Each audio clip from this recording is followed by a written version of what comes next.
आदरणीय ऑफिसर्स, आप सबको मेरा सबसे पहले प्रणाम। हम आज 14 अप्रैल को डॉक्टर B.R. अम्बेडकर की जन्म दिवस मना रहे हैं और ऐसे हमारे देश में तमाम महापुरुष हैं जिनकी याद में हम हर साल कुछ न कुछ उनके याद में मनाते हैं और झांकी निकालते हैं और ढेर सारे क्रियाकलाप गाना के द्वारा, भक्ति के द्वारा जैसे भी होता है किया जाता है। तो डॉक्टर अम्बेडकर जी के बारे में हम ज़्यादा नहीं, थोड़ी सी जानकारी आज आप लोगों के सामने शेयर करते हैं। इनको डॉक्टर B.R. अम्बेडकर जी को एक उनका नाम भीम भी था, भीम नाम से भी पुकारा जाता था और इनकी जयंती इनका जन्म जो है 14 अप्रैल 1891 को मध्य प्रदेश के जनपद महू में हुआ था।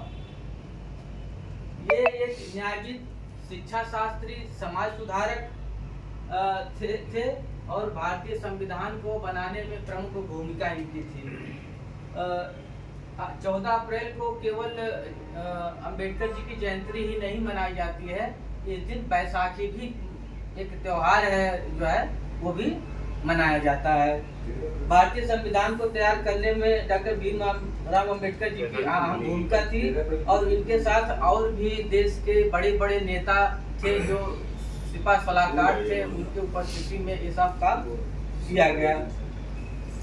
और ये जब तक संविधान निर्माता भी थे उस समय देश में तमाम प्रकार की बुराइयां थी, उन बुराइयों को लड़ते हुए भी ये जो है ये ने काम किया और भारत सरकार द्वारा इन्हें भारत रत्न जो है प्रदान किया गया था। जैसे जो हमारा भारतीय संविधान है वो दुनिया का सबसे बेहतरीन संविधान हमारे देश के लोगों ने मिलकर बनाया है। इस संविधान को बनाने में 2 वर्ष 11 माह 18 दिन लगे और दुनिया के तमाम देशों से, जो दुनिया में जो भी देश हैं जहाँ जहाँ संविधान है, उनके संविधान से जो जो अच्छी चीज़ें थी उनको इन्होंने एक जगह भारतीय संविधान में, जैसे सोने की माला में, मोतियों की माला में गोश्त दिया जाए, उसका एक माला बना दिया जाए, उस तरह से इन्होंने इसको बनाया। उस समय जब भारतीय संविधान बनाया गया था तो उस समय 14 लाख रुपया खर्च हुआ था भारतीय संविधान को बनाने में। उस समय जब हमारा देश गुलाम था उस समय इतना खर्चा किया गया था। भारतीय संविधान में 448 अनुच्छेद है, वर्तमान में 18 अनुसूचियां हैं, 12 भाग हैं भारतीय संविधान इस समय। इनकी मृत्यु 6 दिसंबर सन 1956 को दिल्ली में इनके आवास पे ही हुआ था और अंतिम संस्कार चौपाटी समुद्र तट के किनारे बौद्ध धर्मानुसार किया गया था और इसीलिए 6 दिसंबर को भारत में महापरिनिर्वाण दिवस के रूप में मनाया जाता है।